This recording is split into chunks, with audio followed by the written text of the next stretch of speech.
नमो अरिहन्ताणं नमो सिद्धाणं नमो आयर्याणं नमो उवजायाणं नमो लोये सौवसाहुणं ऐसो पंच नमोकारो सौव पावपणासनो मंगलाणं च सौवेसिं परमं हवै मंगलम्।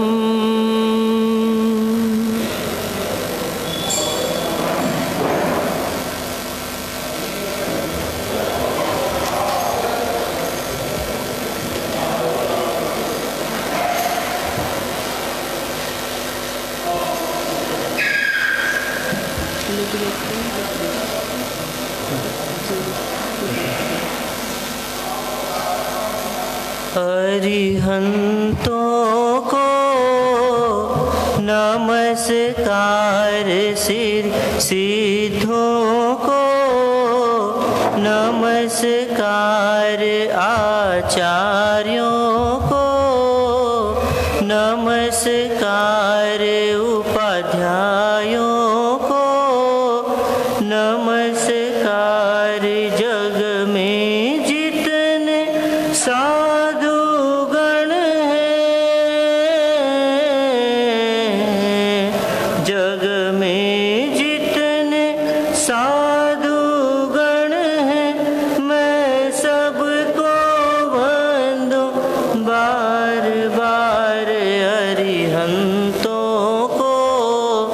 नमस्कार, सिद्धों को नमस्कार, ऋषभजित संभव अभिनंदन हो,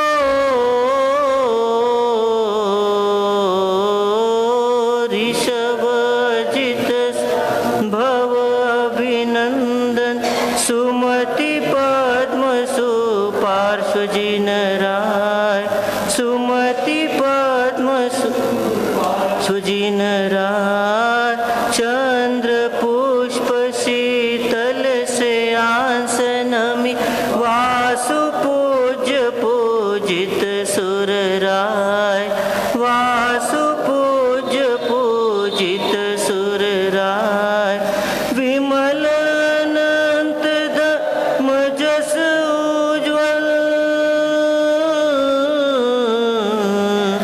विमल अनंत धर्म जस उज्ज्वल, शांति कोंतु अरमाली मनाय, मुनि सुव्रत नमि नेमि पार्श्व प्रभु, वर्धमान पद पुष्प चढ़ाय, वर्धमान पद पुष्प चढ़ाय, चौबीसों के चरण कमल में,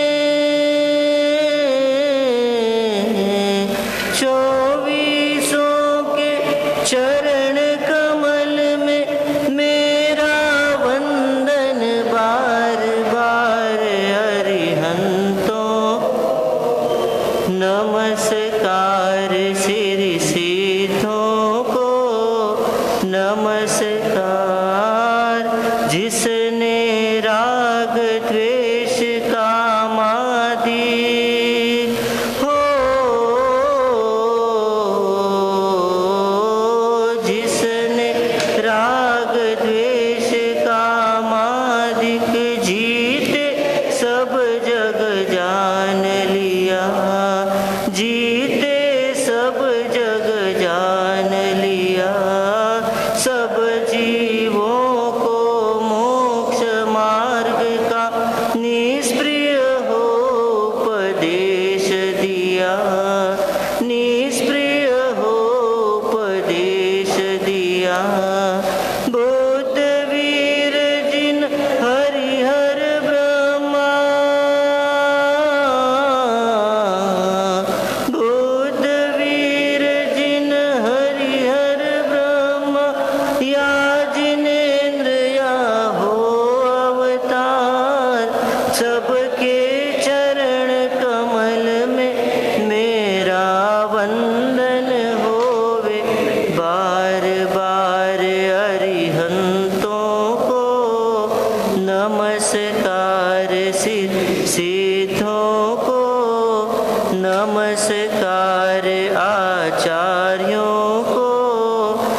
नमस्कार उपाध्यायों को, नमस्कार जग में जितने साधुगण हैं, जग में जितने साधु, मैं सबको बंदूं बार बार अरिहंतों को, नमस्कार सिद्धों को, नमस्कार।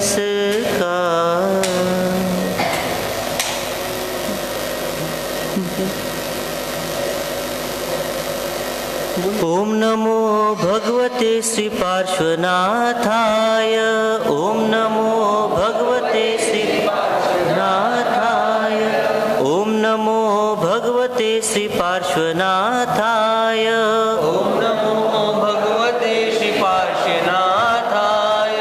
पार्श्वनाथाय दादा पार्श्वनाथाय, पार्श्वनाथाय दादा पार्श्वनाथाय। ओम नमो भगवते श्री पार्श्वनाथाय, ओम नमो भगवते श्री पार्श्वनाथाय।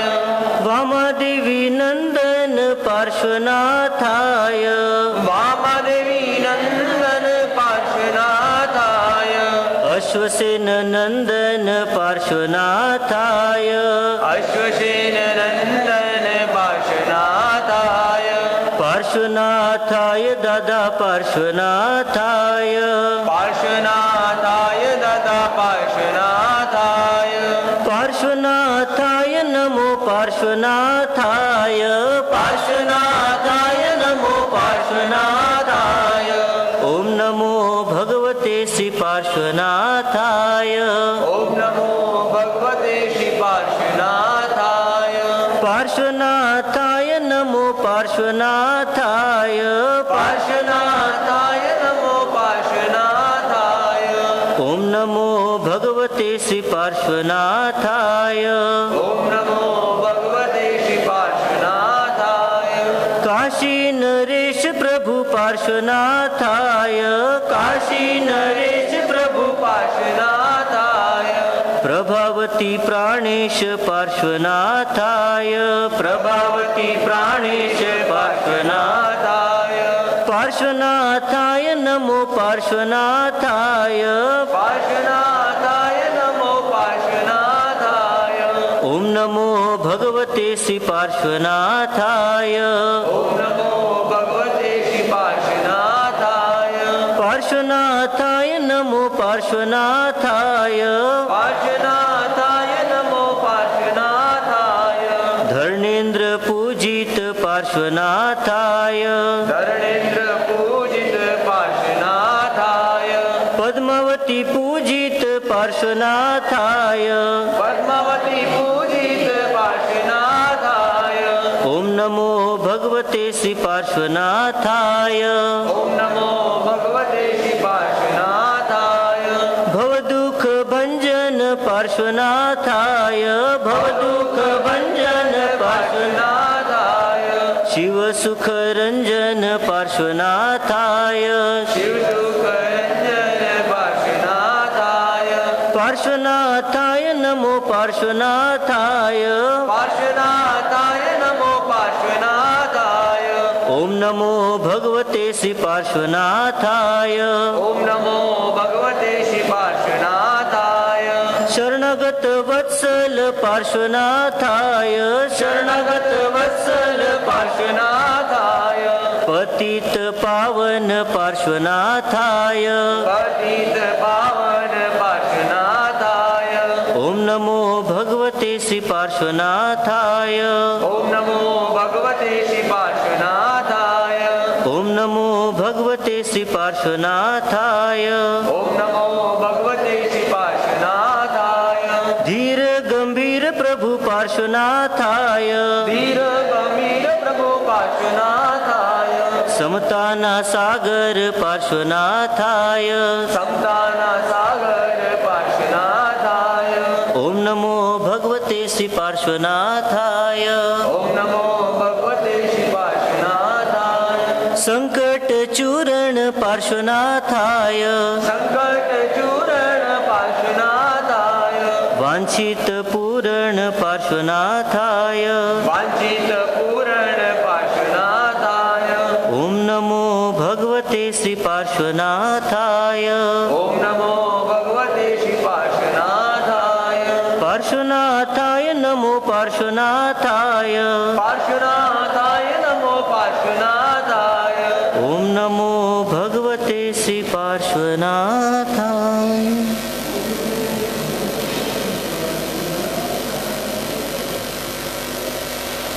इस युग के प्रथम तीर्थंकर प्रभु ऋषभनाथ भगवान के चरणों में कोटिशः नमन।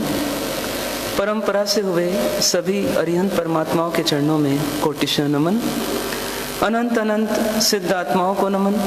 मोक्ष मार्ग के साधक समस्त आचार्य उपाध्याय एवं साधु भगवंतों के चरणों में कोटिशः नमन। परम पूज्य परोपकारी सतपथ प्रदर्शक गुरु भगवंत के चरणों में कोटिशः नमन। उपस्थित आदरणीय मुनि भगवंत, धर्म प्रेमी बंधुओं, माताओं एवं बहनों, कुछ दिनों के अंतराल के बाद पुनः आप हम सब स्वाध्याय सत्संग के माध्यम से भगवान महावीर, भगवान पार्श्वनाथ जी और इस क्रम से भगवान आदिनाथ जी तक जिन जिन उपकारी परमात्माओं का हमको तत्व मिला, उन तत्वों के आधार पर अपने जीवन को समझने का, संभालने का प्रयत्न करने के लिए पुनः एकत्रित हुए हैं। आज से त्रिदिवसीय भगवान पार्श्वनाथ जी की भक्ति का ये महोत्सव प्रारंभ भी हो रहा है। कल पोष दशमी का शुभ दिन और परमात्मा का जन्म होगा, और परसों जो है परमात्मा का दीक्षा कल्याण का अवसर, पोषवदी 11। और उस क्रम में देखें तो आज का दिन हमारे को परमात्मा के पूर्व जन्मों की ओर इंगित करा रहा है कि कैसे एक व्यक्तित्व जो था वह संसार की भीड़ में उसी तरह फंसा हुआ था जिस तरह से हम फंसे हुए हैं, और वास्तव में संसार की भीड़ में नहीं फंसता, वो स्व की भीड़ में ही फंसा रहता है। अपने अंदर के विकार, अपने अंदर के शुभाशुभ भाव, अपने अंदर की भावों की तरंगे, और उसी में हर जीव जकड़ा हुआ है। व्यवहार से कहते हैं बाहर से जकड़ा हुआ है, लेकिन वास्तविकता में अंदर से जकड़ा हुआ है। संसार कहाँ है, उसके दो उत्तर आते हैं। एक उत्तर ये आता है कि संसार बाहर है, जो दिखाई देता है हमारे को इंद्रियों के माध्यम से, पर अध्यात्म कहता है, परमात्मा कहते हैं कि संसार कहीं बाहर है ही नहीं। हमने अपने भीतर में बहुत बड़ा संसार बसा रखा है, जिसमें अतीत की भी कुछ घटनाएं हैं, भविष्य की भी कुछ कल्पनाएं हैं, और वर्तमान की भी उलझनें हैं। और ये तीनों का समागम एक आत्मा में एक समय में मौजूद है। तो बताइए बड़ा संसार कौन सा है, बाहर का संसार या भीतर का संसार? तो बाहर का संसार सिर्फ वर्तमान रूप है, अतीत उसका विलीन हो चुका है, भविष्य आया नहीं। लेकिन ये अंदर का संसार, मन का संसार ऐसा है कि इसमें स्मृति और कल्पनाएं और उसके साथ वर्तमान की उलझनें, इन तीनों का समागम कहाँ हो जाता है, समावेश कहाँ हो जाता है? एक वर्तमान में हो जाता है। इसलिए मन का संसार बहुत बड़ा है। यहाँ तक कि बाहर के संसार में वही है जो वास्तविकता है, लेकिन भीतर के संसार में वो भी है जो कल्पनाएं हैं। इसलिए वास्तविकता के साथ कल्पनाओं का समावेश कहाँ हो जाता है? भीतर के संसार में होता है। और सबसे बड़ी बात है कि बाहर के संसार को जानने का मौका हमको मिलता है, लेकिन अंदर के संसार में सदाकाल जीना पड़ता है। एक क्षण भी ऐसा नहीं आता कि अंदर के संसार से निरपेक्ष होकर के हम जी लें, क्योंकि हमारे भावों की तरंगों का प्रभाव किसी और पर पड़े या ना पड़े, हम पर सतत पड़ता रहता है। इसलिए अंदर के संसार से हम लुका छिपी नहीं कर सकते, अंदर के संसार से हम बच नहीं सकते, और अंदर के संसार की तस्वीरें निकालें तो हम देख भी नहीं सकते। ये अंदर का संसार है जो हम भले ही बाहर में सफ़ेद कपड़े पहन करके या अच्छे बंगलों में रह करके, एकदम नीट एंड क्लीन एनवायरनमेंट में रह करके हम अपने आप को शायद छुपाने की प्रयास करें, लेकिन हम सबसे छिपा सकते हैं, पर हम अपने आप से नहीं छिपा सकते कि अंदर का संसार कितना मलिन है। तो इस मलिन संसार को देखना या बाहर के संसार में जाना, किसको सुधारना? तो हम सब यही गलती अनादिकाल से करते आ रहे हैं कि हम बाहर के संसार को सेट करने में लगे हुए हैं। जैसा अंदर का संसार बोलता है वैसा बाहर के संसार में करने लग जाते हैं। हिंसा, झूठ, चोरी, अब्रह्मचर्य, परिग्रह, इन सब का तांडव बाहर चल रहा है। क्यों चल रहा है? क्योंकि अंदर का संसार उसका निर्देश दे रहा है। होता है ना ऐसा कि नहीं होता? ग्राहक आता है तो कौन बोलता है व्यापारी को कि झूठ बोल? कौन बोलता है? तो ना सदगुरु बोलते हैं और ना पत्नी माँ बोलती है। फिर वहाँ कौन बोलता है? तो वहाँ सिर्फ और सिर्फ कौन बोलता है? अपना भीतर का संसारी बोलता रहता है, जो हमने ही बसाया हुआ है। ये हमारा परिवार है अंदर का, और इसके दिशा निर्देश में हम चलते हैं। कोई व्यक्ति किसी को थप्पड़ मारता है, कब मारता है? जब भीतर में आवाज उठती है इसको छोड़ना मत, तो थप्पड़ उड़ जाता है। जिससे बहुत प्रेम है, जिससे बहुत निकटता है, थप्पड़ पड़ जाता है उसको। क्यों? क्योंकि अंदर का संसार जो है ना, उसमें इतनी द्वंद्व चल रहे हैं, इतनी उलझनें चल रही हैं, इतना युद्ध चल रहा है कि नहीं, छोड़ना नहीं उसको अपने को। ऐसे ये क्रोध, मान, माया, लोभ आदि जितने हैं, ये सब हमारे रिश्तेदार अंदर बसा रखे हैं हमने, और ये अंदर का संसार है, और ये संसार के आधार पर हम जी रहे हैं। तो यदि कोई वृक्ष है पीपल के समान या पीपल का ही, और उसको हटाना है तो किसको हटाना पड़ेगा?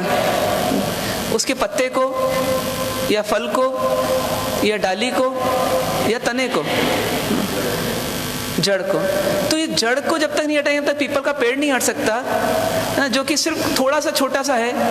तो जो भीतर का संसार है, इतना अथाह संसार है, जिसने अनादिकाल से हमारे को संसार में उलझा रखा है, बाहर के संसार में उलझा रखा है, और खूब राग द्वेष कराता है, और खूब गतियों में भटकाता है, और खूब दुख दिलाता है। तो इस संसार को हटाने के लिए क्या करना पड़ेगा?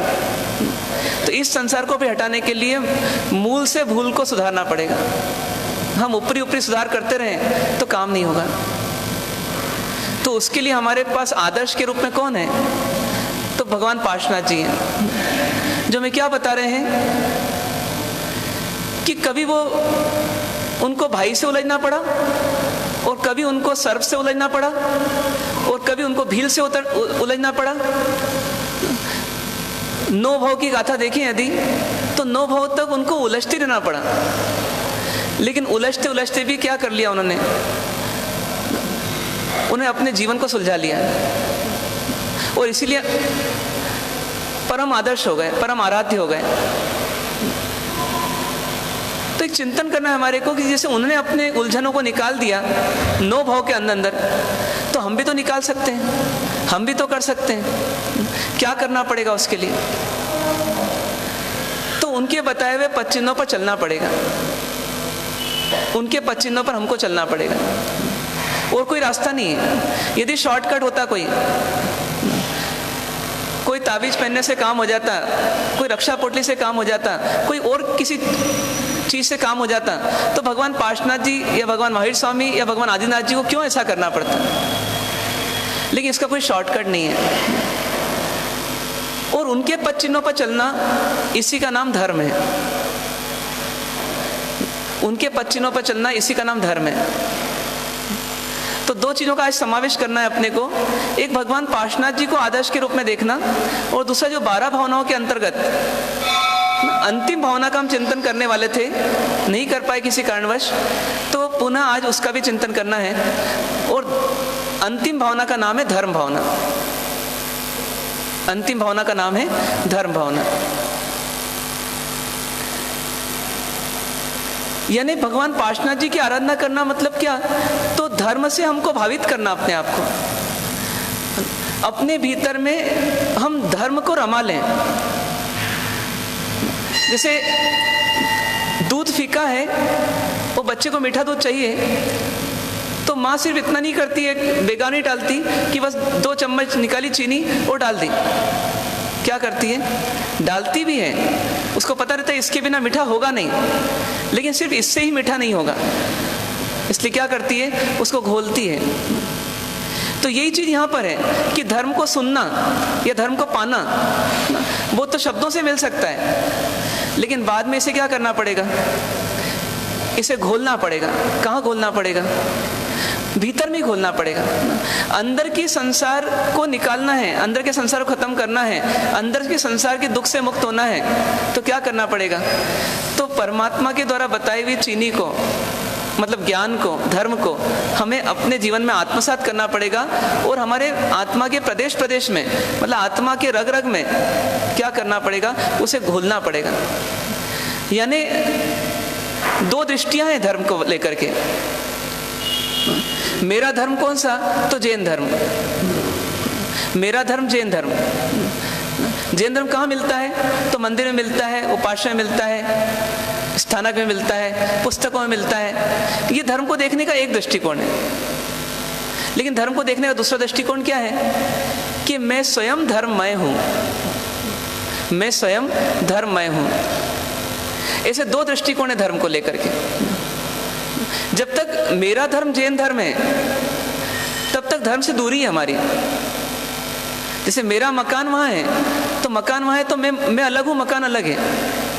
तो ऐसे मेरा धर्म जैन धर्म है, अहिंसा धर्म है, या मेरा धर्म फला फला काम करना है, तो तब तक क्या है? मैं अलग हूं और धर्म अलग है। लेकिन परमात्मा ने शने शने हमें वहां तक बढ़ने को कहा कि धर्म और आप में भेद न रह जाए। जैसे मीरा और कृष्ण में भेद नहीं था,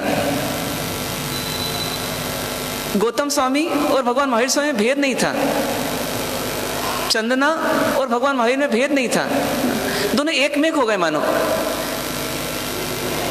तो ऐसे कैसे धर्म क्या हो जाए? हमारे धर्म, आत्मा में धर्म एक मेक हो जाए। मतलब जो धर्म है वो मैं हूं, और जो मैं हूं वो धर्म है। यहां तक परमात्मा ने कहा। श्रीपाल जी कूदे या कूदना पड़ा 20 समुद्र में, तो क्या करते हुए कूदे? तो अपन हर बार सुनते हैं नवपत जी का स्मरण करते हुए। तो नवपत जी कहाँ मिला उनको? नवपत जी कहाँ मिले उनको? तो नवपत जी कहीं और नहीं थे। नवपत जी कहाँ बसे हुए थे? भीतर ही बसे हुए थे। मतलब परिस्थिति में कौन सा धर्म काम आएगा?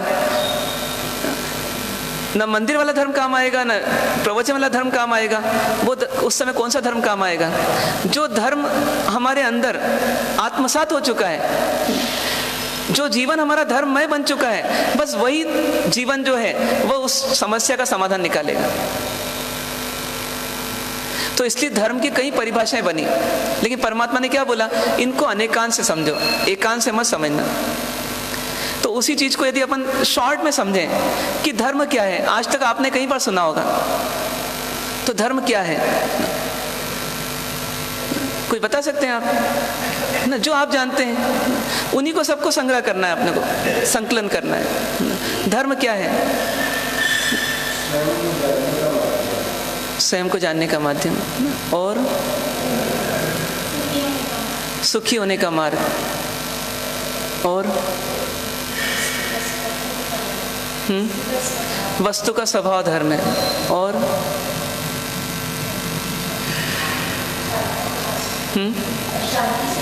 अशांति से शांति की ओर गमन धर्म है। मतलब कई शास्त्रों में धर्म की परिभाषाएं हैं और कोई भी गलत नहीं है, अपेक्षाओं से सबको ग्रहण किया जाए तो। यदि दशवेकालिक देखें तो धम्मो मंगल मुक्कीठम अहिंसा संयमो तव, वहाँ शुरुआती धर्म की परिभाषा से करी गई कि धर्म क्या है? तो अहिंसा, संयम और तप का नाम धर्म है। कहा गया अहिंसा समो धम्मो नत्थि, मतलब अहिंसा के समान धर्म नहीं है। वत्थु सहावो धम्मो, वस्तु का स्वभाव धर्म है। धार्यति इति धर्म, जो धारण करता है वो धर्म है। ये सब गलत नहीं है, ये सब सही है। लेकिन परमात्मा ने बस एक ही कंडीशन रखी कि ये सब सही है, लेकिन किसी अपेक्षा से, किसी पॉइंट ऑफ व्यू से। और हम यदि उस पॉइंट ऑफ व्यू को निकाल दें तो हम असली धर्म को नहीं समझ सकते। वो दृष्टिकोण निकाल दिया तो नहीं समझ सकते। जैसे एक उदाहरण दिया था किसी ने कि दो दोस्त हैं, बात कर रहे हैं कोई लाल साड़ी वाली महिला के बारे में। अब वो दोनों बात करें लाल साड़ी वाली महिला के बारे में, वो लाल साड़ी वाली महिला है सामने, तो बोले कि इनकी शादी नहीं हुई है, इनका कोई बच्चा नहीं है। एक भाई दूसरे भाई को बोल रहा है, बहुत बुजुर्ग हो चुकी है, कैसी तो भी दिखती है, ऐसे बहुत सारी चीजें उसके बारे में बोली जा रही है। दूसरा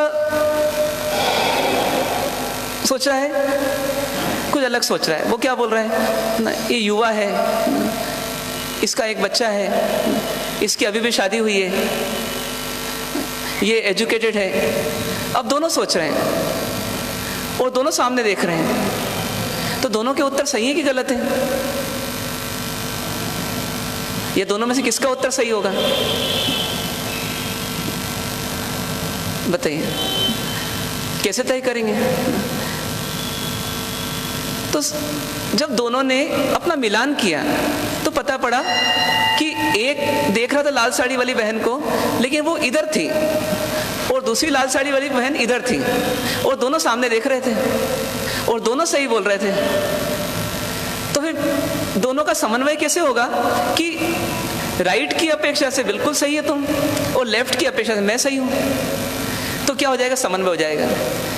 जिस व्यक्ति के भीतर में समन्वय की टेक्निक है, समन्वय की तकनीक है, उसको कहीं कोई दिक्कत नहीं है, और जिसमें समन्वय की गुंजाइश नहीं है उसको बहुत तकलीफ है। इसीलिए परमात्मा का जो धर्म है उसने अपनी एक अलग पहचान बनाई है।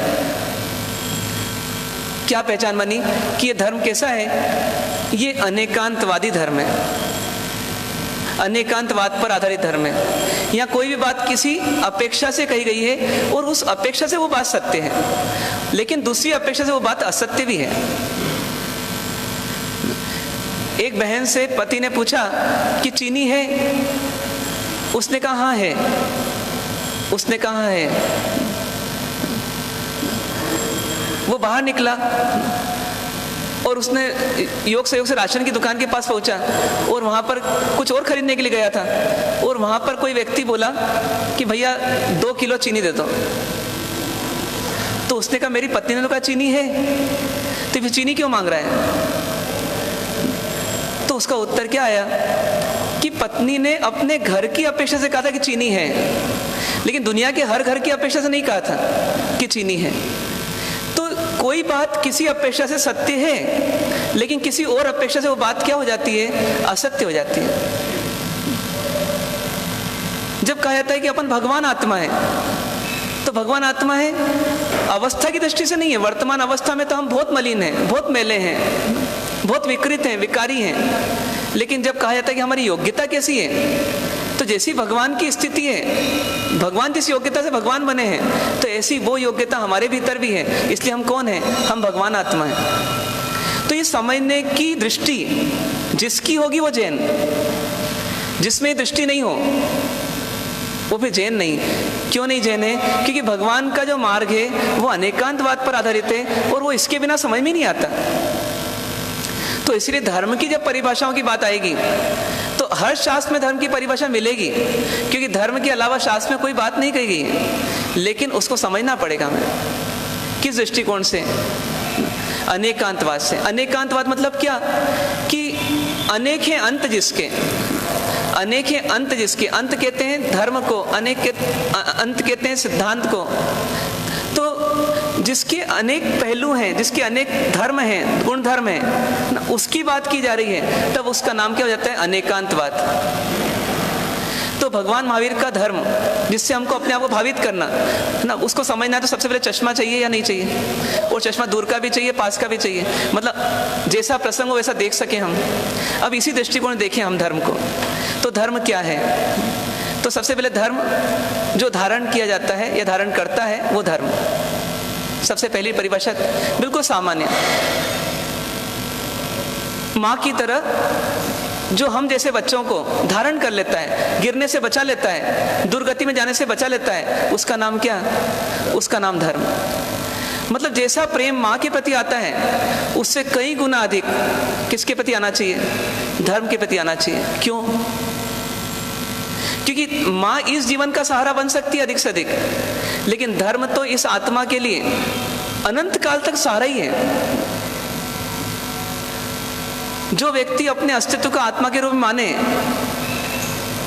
तो उसको महसूस हो जाएगा कि धर्म के बिना मेरा क्या है, कुछ ठिकाना नहीं।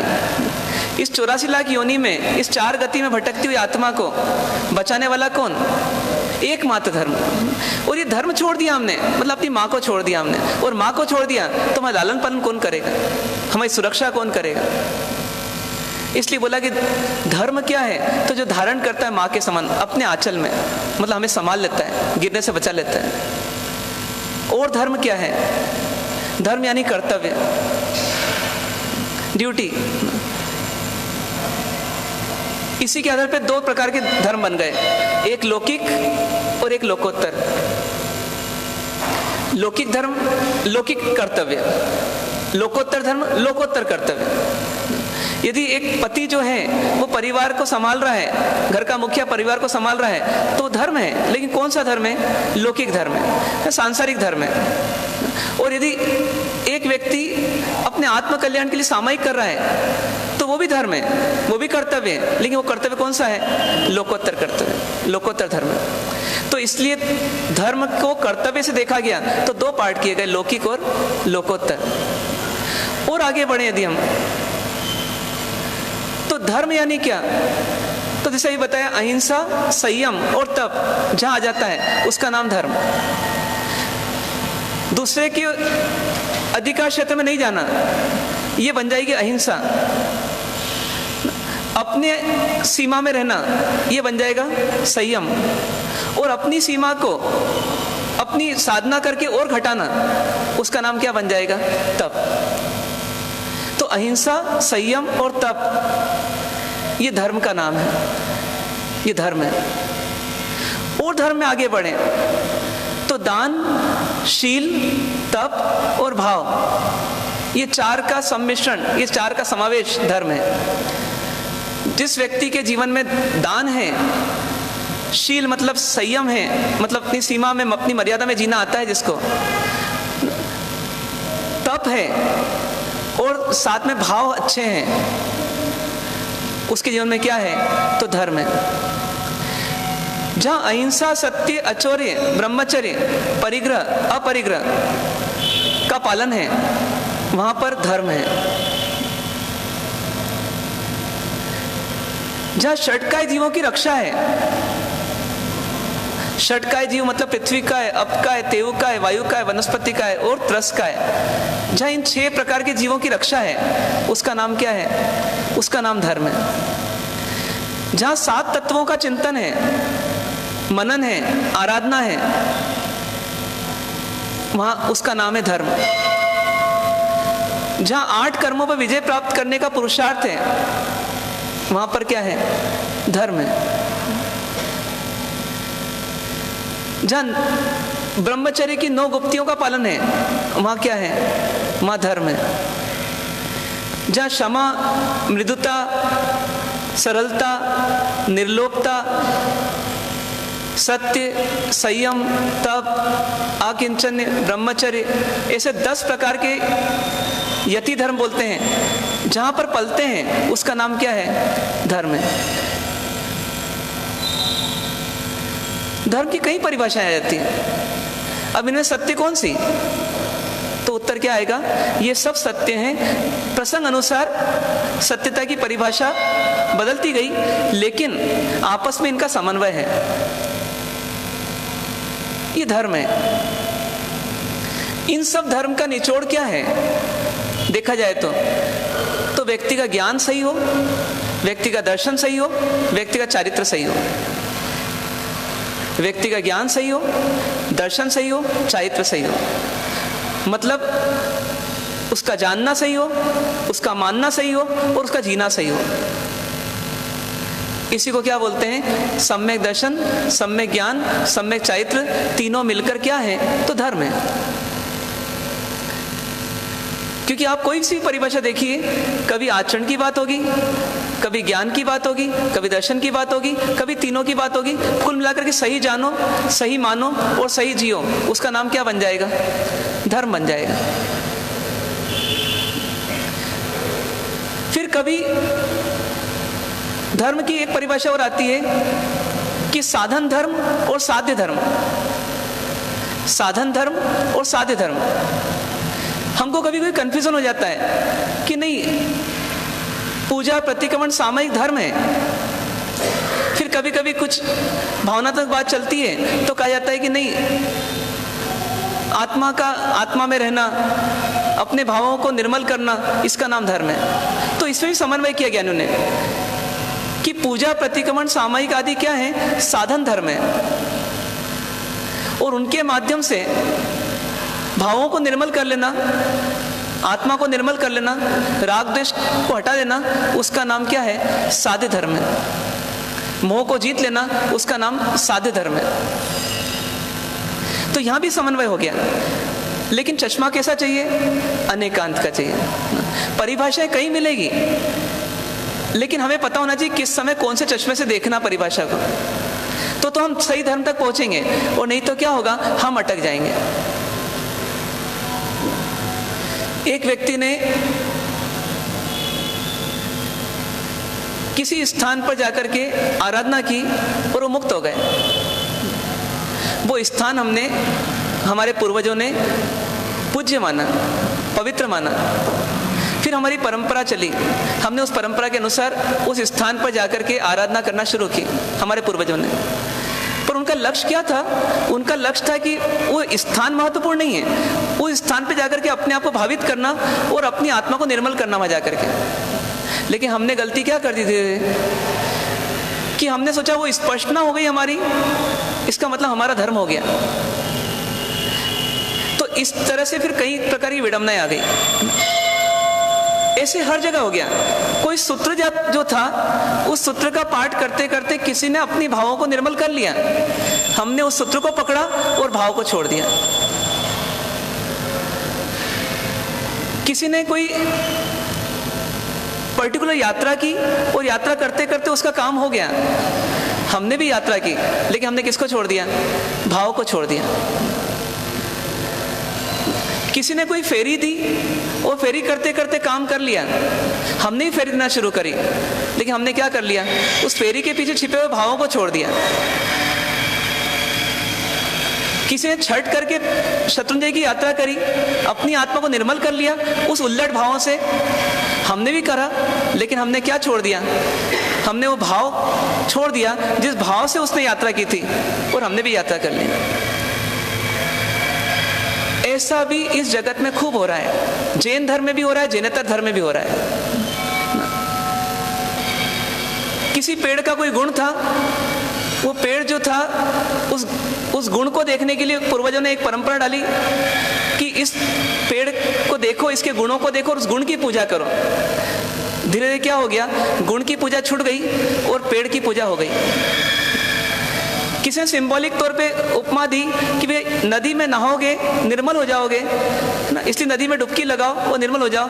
हमने भी किया, लेकिन हमने क्या करा, वो भूल गए हम कि ये तो उपमा थी ना, ये तो एक उदाहरण था कि ऐसे किसी नदी में जाकर के शरीर का मेल निकल जाता है, उसी प्रकार से हमें भी आत्मा को स्नान कराना ज्ञान के पानी से, ज्ञान के जल से, और आत्मा को निर्मल कर लेना, वो भूल गए और क्या मान लिया, फिर धर्म मान लिया।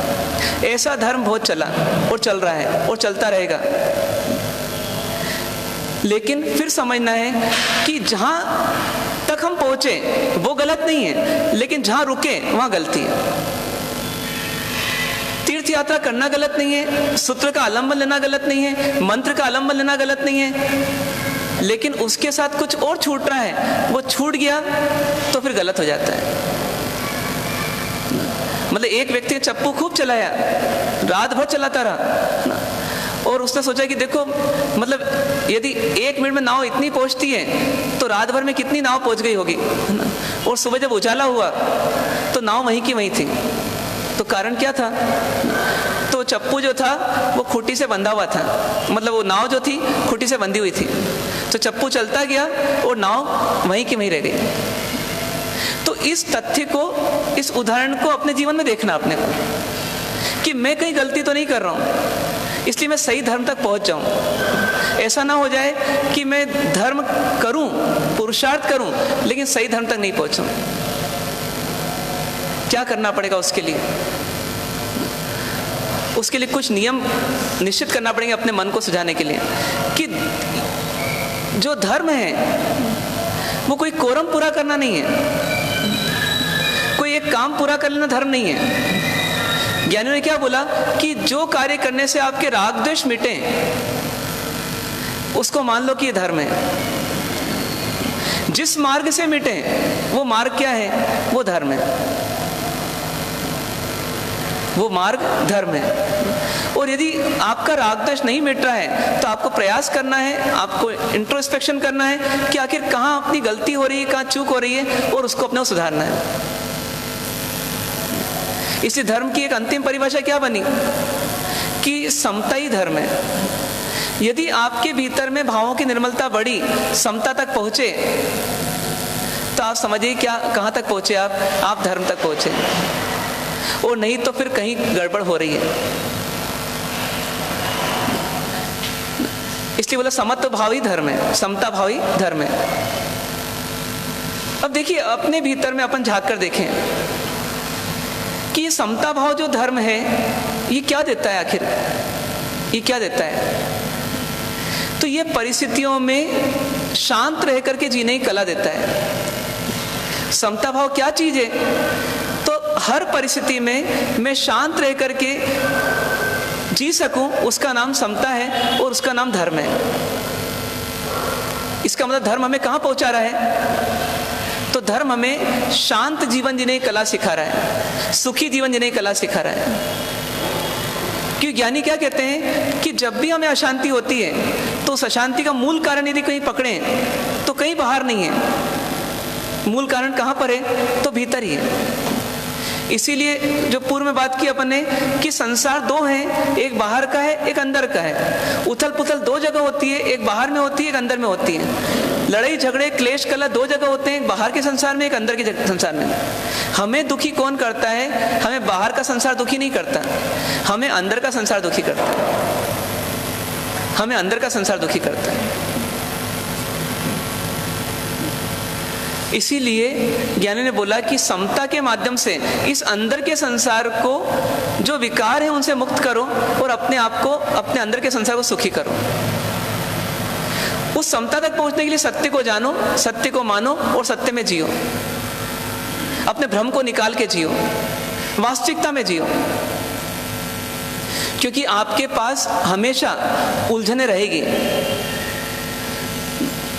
कुछ लोग क्या बोलते हैं कि भैया मैं वहां दरगाह जाऊंगा, वहां सुखी हो जाऊंगा। कोई बोलता है मैं ताबीज पहनूंगा, मैं सुखी हो जाऊंगा। कोई बोलता है मैं भगवान के पास जाऊंगा, मैं सुखी हो जाऊंगा। लेकिन जैन दर्शन ने क्या बोला, भगवान महावीर ने क्या बोला, भगवान पार्षद जी ने क्या बोला कि नहीं, तू स्वयं से ही सुखी रहेगा और स्वयं से ही दुखी रहता है। इसलिए करता कोई और नहीं है तेरा। ये भगवान ने विश्व नहीं बनाया, ये भगवान विश्व नहीं चला रहे। भगवान अपने को अच्छी बुरी परिस्थिति नहीं दे रहे, फिर कौन दे रहा है? स्वयं ही। और सबसे बड़ी बात है कि परिस्थिति कैसी भी आ रही है, लेकिन उसमें कैसे जीना, ये फैसला किसका है? ये स्वयं का है। और यदि सही फैसला है तो समता रहेगी, और समता रहेगी तो हम गलत परिस्थिति में भी, विचलित कर देने वाली परिस्थिति में भी हम कैसे रहेंगे? हम सुखी रहेंगे। ये सिद्धांत जिसको जच जाता है, समझना उसको धर्म जचा है।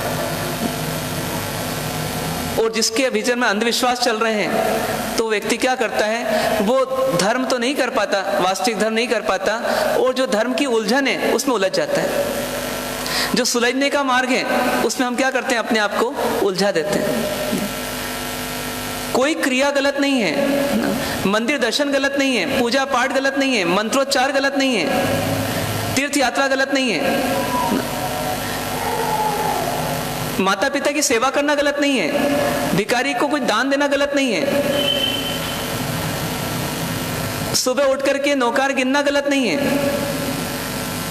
छठ करके यात्रा करना गलत नहीं है, नवाणु करना गलत नहीं है, विभिन्न तपस्या करना गलत नहीं है। लेकिन बस एक चीज जुड़ जाए, वो क्या है कि इन सब के माध्यम से मुझे कहां पहुंचना है, वो लक्ष्य हमें स्पष्ट दिखाई दे कि मुझे यहां पहुंचना है। आप कोई सी भी यात्रा करते हो, आप अमेरिका में हो कि आप अफ्रीका में हो कि आप रूस में हो कि आप चाइना में हो कि आप श्रीलंका में हो, आप भारत पहुंच सकते हो नहीं पहुंच सकते हो?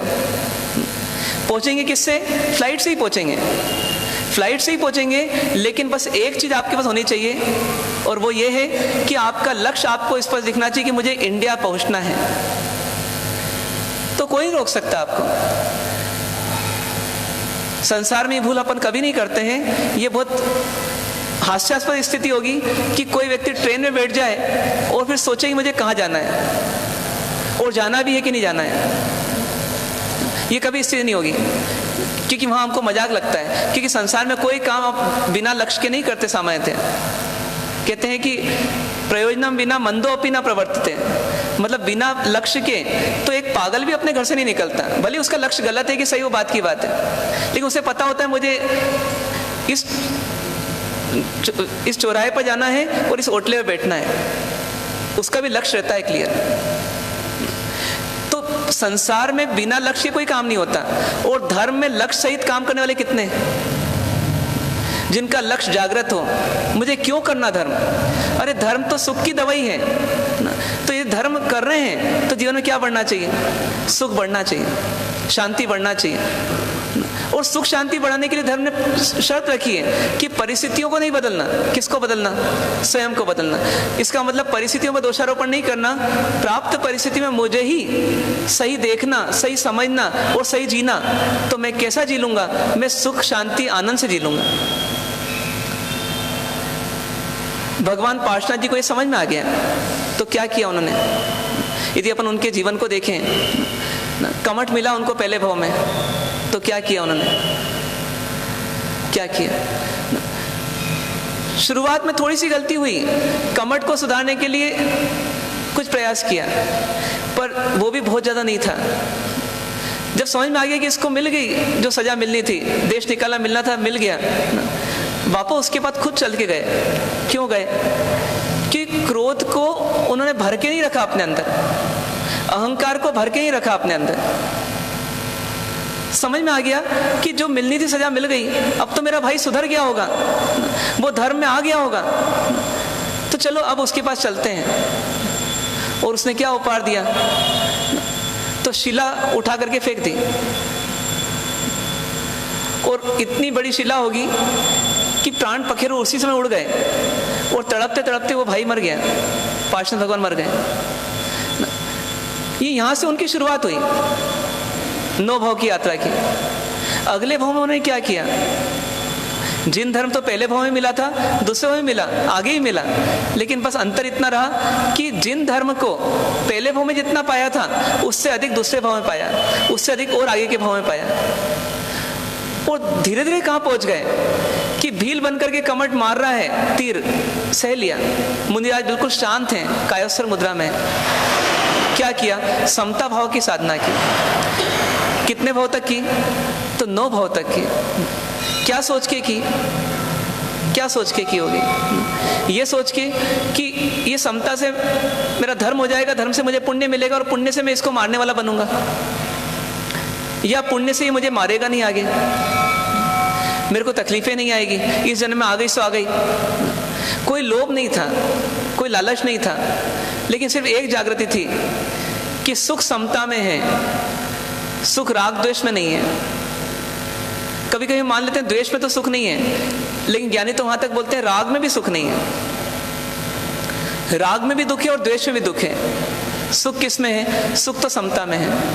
परमात्मा ने वही साधना की, स्थान बदल गया, रूप बदल गया, लेकिन आत्मा वही रही, और आत्मा साधना करती रही, और करते करते 9 भाव का पूरा रास्ता तय कर लिया।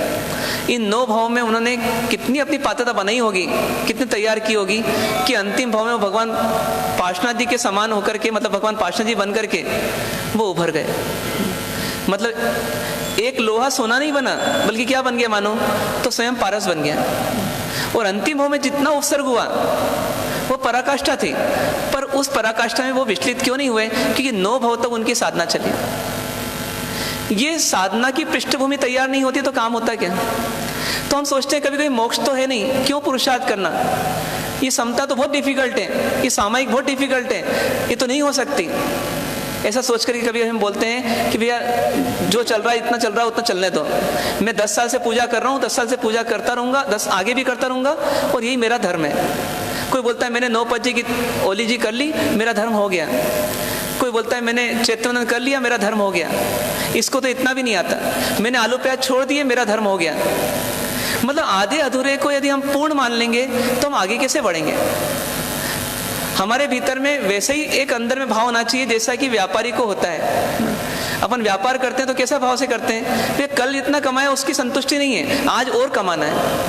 तो कल तक मैं जहां पहुंचा हूं वहां रुकना नहीं है, मुझे आज और आगे बढ़ना है। इस भाव में कुछ करके जाना है, खाली हाथ नहीं जाना है। कर्मों का थैला लेकर के लाद करके नहीं जाना है। मुझे कुछ संस्कार अच्छे बना के जाना है, मुझे अपना ज्ञान अपनी समझ सही करके जाना है। ये भगवान का जो धर्म है ना, ये धर्म हर भाव में नहीं मिलता है। तो एक भाव में ऐसा पाथे बांध दूं कि कुछ जन्मों तक नहीं मिले तो कोई बात नहीं, मेरा काम चलता रहेगा। बाहर निकलते तो अपन क्या बांध के चलते हैं? पाथे बांध के निकलते हैं, मतलब कुछ अपने साथ भाता बांध के निकलते हैं। क्यों? क्योंकि आगे क्या परिस्थितियां मिलेगी पता नहीं, तो जो लेना है यहीं लेके निकलो। तो ऐसे ही जब परमात्मा बोल रहे होंगे गौतम स्वामी को कि गोयम समयम मां पमायो, एक समय का प्रमाद मत करो, ये जीवन क्षणभंगुर है, कभी भी चला जाएगा। किसके लिए बोल रहे थे? अपन सबके लिए बोल रहे थे। अपन सबके लिए बोल रहे थे कि देखो ये जीवन इतना क्षणभंगुर है, कभी भी चला जाएगा। इसलिए जो लेना है ले लो, जो पाना है पालो, और जो करना है कर लो। फिर अगला दिन होगा कि अगली जिंदगी होगी यही पता नहीं अपने को। एक श्वास निकली और दूसरी श्वास आएगी कि नहीं आएगी, ऐसा कोई नेशनल इंश्योरेंस नहीं है, कुछ अता पता नहीं है। 3 दिन में भी चटपट हो जाते हैं और 3 घंटे में भी चटपट हो जाते हैं, और कभी कभी एक्सीडेंट्स होते हैं तो 3 मिनट में चटपट हो जाते हैं। ये सब दृश्य किसके लिए हैं? ये अपने लिए हैं। समझना सिर्फ इसमें यह है कि इतना सुंदर धर्म मिला है। हम भले ही कितने ही गिरे हुए क्यों ना हो, लेकिन हमारे परमात्मा कितने ऊंचे हैं उसको देखें। जिनकी दृष्टि में सम्यक था, जिनके आचरण में सम्यक था, ऐसे वो परमात्मा थे। क्या बोलते हैं कि सर्वज्ञता भी थी और वीतरागता भी थी और निर्दोष व्यक्तित्व थे। क्या बोलते हैं? ये धर्म पाना है तो ए प्राप्त करवा वचन कोनो, सत्य केवल मानो। ये धर्म पाना है तो उसको पाने के लिए क्या करना पड़ेगा? कोई सत्पुरुष के सत्य को स्वीकार करना पड़ेगा। हम अपनी जिद से रहेंगे कि मैं मेरे तरीके से धर्म करूंगा, मैं जितना सुहाएगा उतना धर्म करूंगा, तो भगवान जो देना चाहते हैं वो दे नहीं पाएंगे। भिखारी में भी इतनी समझ होती है कभी कभी कि सुबह यदि अच्छी खीर पूड़ी मिल रही है, उसे पता नहीं होता कि दोपहर में कितनी भीख मिलेगी कि नहीं मिलेगी, लेकिन वो क्या बोलता है, भैया आ रही है तो आने दो।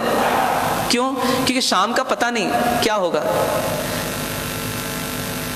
ऐसे के ऐसे ही ये जो समय है हमारा, ये कौन सा समय है? कोई व्यक्ति इस समय को अर्थ में लगाता है, कोई व्यक्ति इस समय को भोग में लगाता है, और कोई व्यक्ति इस समय को धर्म में लगाता है। अपने जीवन को यदि हम धर्म में बनाएंगे तो क्या होगा? हमारे संस्कारों का सुधार होगा, हमारे ज्ञान का सुधार होगा, और ये ज्ञान, ये संस्कार, ये आचरण, ये हमारा आज भी हमें शांति देगा और आगे भी शांति देगा। और धर्म के बिना इस संसार में सुखी होने की कोई दवा नहीं है। जितना पुण्य भी हमको मिल रहा है आज, जिसके कारण हमको लगता है कभी कभी कि कहाँ दुख है, महाराज साहब इतना क्यों बोलते हैं दुख है दुख है दुख है ना, और क्यों इतना धर्म करना? आज जिंदगी अच्छे चल रही है और आगे चलेगी, मेरे पुरुषार्थ से मैं सब कुछ कर लूंगा। लेकिन वो व्यक्ति वास्तव में अंध है, भ्रमित है। क्यों? क्योंकि जितना आज भी पुण्य है, ये पुण्य क्यों है? तो कहीं ना कहीं किसी न किसी जन्म में हमने धर्म किया होगा, तो आज उसके कारण से पुण्य मिला है, और पुण्य के साथ धर्म भी मिल गया। लेकिन हमारा बहुमान किस ओर है, हमारा झुकाव किस ओर है? तो पुण्य की ओर तो आ गया, धर्म की ओर नहीं आया। इसीलिए पुण्य को भोगेंगे, पाप बांधेंगे और फिर चले जाएंगे। लेकिन समझदार व्यक्ति क्या करता है? शालीभद्र जी के पास खूब लक्ष्मी थी और एक भगवान महावीर भी थे। किसका उन्हें सारा लिया? लक्ष्मी छोड़ दी और किसको आश्रय ले लिया? परमात्मा का। राजुल जी के पास पूरी दुनिया खुली थी, एक नेमिनाथ भगवान ही तो गए थे, लेकिन पूरी दुनिया को ठुकरा करके किसको ले लिया? नेमिनाथ भगवान को ले लिया। पार्श्वनाथ भगवान के पास सब कुछ था, बनारस के महलों में रहने वाले भगवान पार्श्वनाथ जी के पास कोई कमी नहीं थी, लेकिन एक विवेक अंदर में था कि ये जो छूटने वाला है इसको क्या पकड़ना, जो अविनाशी है उस तक जाना है। और उस तक पहुंचने के लिए उन्होंने किसका आश्रय लिया? देवगुरु धर्म का आश्रय लिया, एक तरह से परमात्मा का आश्रय लिया, पूर्व के परमात्माओं का, पूर्व के अरिहंत परमात्माओं का आश्रय लिया और उसी पथ पे चले और स्वयं क्या बन गए? स्वयं अरिहंत बन गए। इसलिए अपने चिंतन करना अपने को कि अभी 3 दिन तक जो उत्सव महोत्सव होगा तो भगवान पार्श्वनाथ जी का सिर्फ बाहर से अभिषेक नहीं करेंगे, ऐसा अभिषेक करने का प्रयास करेंगे कि अपने भीतर में अज्ञान का अभिषेक हो जाए और ज्ञान प्रकट हो जाए। ये भावना करेंगे उस समय। तो ऐसा प्रयास आपको हमको सबको करना है। 3 दिन में भगवान पार्श्वनाथ जी जैसा तो नहीं बन पाएंगे, लेकिन भगवान पार्श्वनाथ जी रूपी पारस के मिलने पर हम कम से कम लोहे से सोना तो बन जाए, ऐसी भावना तो भाएं। तो ऐसा प्रयास आप हम सब करें। इन्हीं शुभ भावों से विराम। ओम शांति शांति शांति। सहजानंदी शुद्ध स्वरूपी हूँ अविनाशी आत्म स्वरूपी, देह मरे छे हूँ नथी मरतो, हूँ अविनाशी आत्म स्वरूपी, सहजानंदी शुद्ध स्वरूपी हूँ अविनाशी आत्म स्वरूपी, देह मरे छे हूँ नथी मरतो, हूँ अविनाशी आत्म स्वरूपी, सहजानंदी शुद्ध स्वरूपी हूँ अविनाशी आत्म स्वरूपी, देह मरे छे हूँ नथी मरतो, हूँ अविनाशी आत्म स्वरूपी। पचखंड दिव्या उपवास सूर्य हो गए। अबधम बच गई तीव्रम परमास्नम खाएं सनतम पाणहर पोर्सिम 60% बच गई। अनंत नवणम सहसा गणम पच्छम कलम दिशा बोस रही पोर्सी 60% एकासना व्यासना एवं हो गए सो नौकार सिंह पोर्सिम 60% बची तीव्रम परमास्नम पाणम खाएं सनतम सहसा पच्छम कलम दिशा आमिरम निवे बच गई। अनंत नवणम देवालयम के समुद्र परिचितम एकासना व्यासना बच गई तीव्रम परमास्नम खाएं सनतम सागणम आउंटन पसंद गोरठम बोस रही।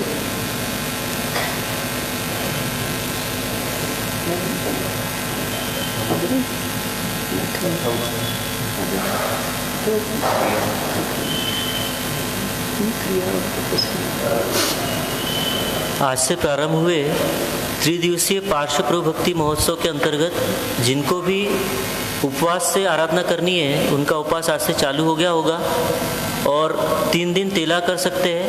और जिनका उपवास का पचखंड नहीं लिया है और एकासना करने की भावना है तो वो भी आराधना कर सकते हैं। आराधना का क्रम इस प्रकार रहेगा। आज प्रथम दिवस शक्कर के पानी का एकासना होगा। कल पार्श्वनाथ भगवान के जन्म कल्याणक के दिन खीर का एकासना, लेकिन ठाम चौबियार मतलब उसी स्थान पर खीर लेकर फिर पानी लेकर उठेंगे, फिर पानी वगैरह वापरेंगे नहीं, ऐसा ठाम चौबियार खीर का एकासना। और परसों जैसा आप एकासना करते हैं साधारण एकासना वैसा एकासना होगा। आराधना क्रिया विधि के क्रम में अरिहंत पद की आराधना रहेगी। 12 फेरी, 12 खमासना, 12 स्वस्तिक, 12 लोगों का कौशक और माला 20। आज और कल के दिन का पद रहेगा ओम ह्रीम श्री पार्श्वनाथ अर्हते नमः। और तीसरे दिन का यानी परसों का पद रहेगा ओम ह्रीम श्री पार्श्वनाथाय नमः। ये 2 पद 3 दिन में करने रहेंगे। 20-20 माला रहेगी और बाकी देववंदन प्रतिकोण जो जैसा सब तप में रहता है वैसा रहेगा।